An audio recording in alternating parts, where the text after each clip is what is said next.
BD top one cross Obaidul ভাই tick, boycott প্রান্ত দাদা অবৈদুল ভাই টিক, রাত ভাই ক্রস অবৈদুল ভাই টিক, বিডি টপ ওয়ান মির্জাফর সি সি সি সি।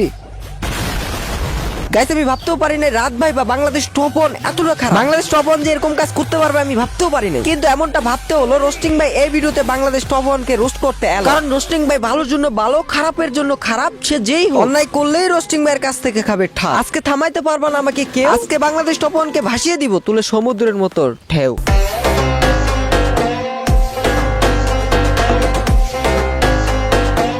গাইস কয়েকদিন আগে যেখানে বাংলাদেশ টপ ওয়ানের ভুল খুঁজে পাওয়া যেত না, বাংলাদেশ টপ ওয়ান কে কেউ রোস্ট করলে সেই রোস্টারকে অডিয়েন্স ছাড়তো না, কিন্তু কালের বা সময়ের হয়ে গেছে পরিবর্তন, অডিয়েন্সে এখন বাংলাদেশ টপ ওয়ান কে করতে চাই কর্ত। কমেন্ট বক্সে বাংলাদেশ টপ ওয়ান কে নিয়ে হেডসে ভরা, অডিয়েন্স খেপে আছে পুরা। তো আজকে আমি মূল ঘটনাটা তোমাদের কাছে শেয়ার করব, আসলে কি বাংলাদেশ টপ ওয়ানের দোষ আছে নাকি না সেটা দেখবো। তো আর না করি দেরি, অবৈদুল ভাই versus Bangladesh top one and Pranto দাদাকে নিয়ে ভিডিও শুরু করি।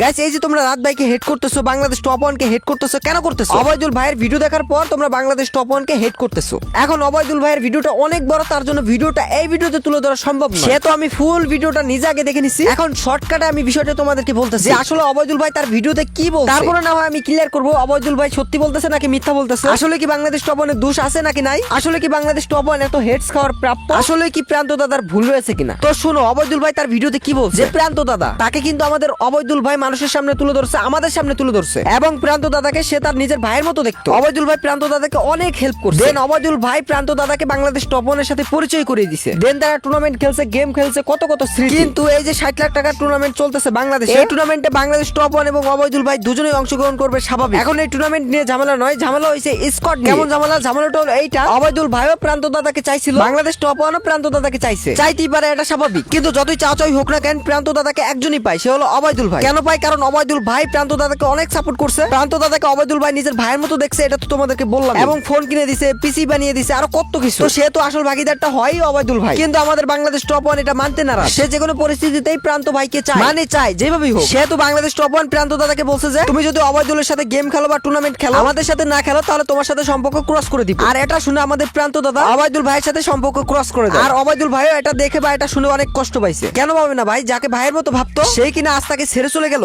এখানে দোষ হলো প্রান্ত দাদার এবং বাংলাদেশ টপ ওয়ান, একা রাত ভাইয়ের নয়। কারণ যেখানে তোমাকে একজন ভাইয়ের মতো দেখে এত সাহায্য করছে, এত সাপোর্ট করছে, তাকে তুমি আরেকজনের জন্য ছেড়ে দিবে, এটা তো ঠিক নয়। তো প্রান্ত দাদা ধিক্কার জানাই তোমাকে, তার সাথে বাংলাদেশ টপ ওয়ান কেও ধিক্কার জানাই। এই কাজ যে আপনি করবেন আমি ভাবতে পারি নাই। সি সি সি বাংলাদেশ টপ ওয়ান শেষমেশ এইটা একটি প্লেয়ারের জন্য সম্পর্ক খারাপ করলেন, অডিয়েন্সের সামনে নিজের ইমেজটা খারাপ করলেন, ভাইয়ের মতো সম্পর্ককে ভেঙে দিলেন। সি রাত ভাই সি। এখন আমি বলবোই এখানে বাংলাদেশ টপ ওয়ানের দুষ্ট হয়েছে 100% টু 100%। এখন অনেকেই আছো বাংলাদেশ টপ ওয়ানের ফ্যান, মানে পুরো অন্ধ ফ্যান, যাদেরকে আমি বলি 9 সালকা পোলা, তারা বলতে পারো তুমি অবৈদুল ভাইয়ের কথা কিভাবে বিশ্বাস করে নিলা। বিশেষ কেমনি করছি, বিশ্বাস করার কারণ আছে। কারণটা হলো সে যদি আসলেই নাটক করতো, সে যদি একজনকে দোষী সাব্যস্ত করার জন্য নাটক করে, তাহলে কখনোই তার ইউটিউব চ্যানেলের ক্ষতি করবে না, তার ইউটিউব চ্যানেলে সব কমিউনিটি পোস্ট, সব ভিডিও ডিলিট বা প্রাইভেট করবে। নাটক তো নাটকই, সত্যি তো সত্যি, সত্যি সত্যি এগুলো ঘটেছে, তার জন্য তার চ্যানেলের ক্ষতি সে করে ফেলছিল, সে ইউটিউব ছেড়ে দিতে যাচ্ছিল। সো এই কারণে আমি তার কথাগুলো বিশ্বাস করছি, কারণ একজন ইউটিউবারের কাছে তার চ্যানেলটাই হলো ইমোশন, সে অনেক কিছু করতে পারবে কিন্তু তার চ্যানেলের ক্ষতি হোক এটা সে কখনোই চাইবে না। সো তার জন্যই আমি তার কথাটা বিশ্বাস করছি, আর তোমরাও বিশ্বাস করছো, কারণ এটা সত্যি। তো আশা করি তোমরা বুঝছো এখানে মূল কাহিনীটা কি। আর এই ভিডিওতে আমি মূল কাহিনীটা তুলে ধরছি, খেলা তো শুরু করি নাই, খেলা শুরু করবো নেক্সট ভিডিও। তো নেক্সট ভিডিও পাইতে হলে আশা করি 500 লাইক ডান করে দিবে।